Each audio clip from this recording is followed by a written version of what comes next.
Hello mga katonggots! Welcome to Tita Mike's Kitchen. Hindi ka sarapan? Pwede na. Ito nga, napadpad kami sa South Supermarket dito sa may Pasig, sa may gawing Amang Rodriguez.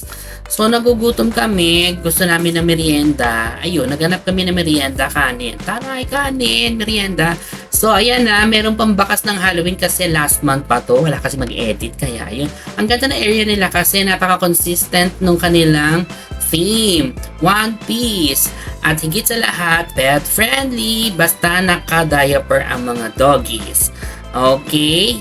O yan, pagtawid na ng South Supermarket dito sa may Amang Rodriguez sa Pasig.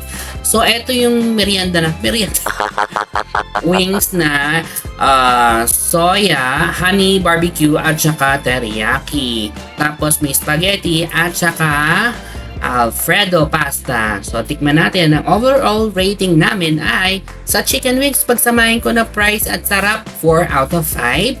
Kasi masarap naman kasi talaga.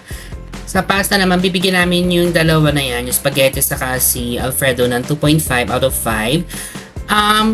To be honest, hindi namin masyado nagustuhan yung mga sauces nila. Sana i-improve yung lasa para naman makahabol dun sa kanilang chicken wings. Kasi we're glad kasi yung main dish nila talagang masarap.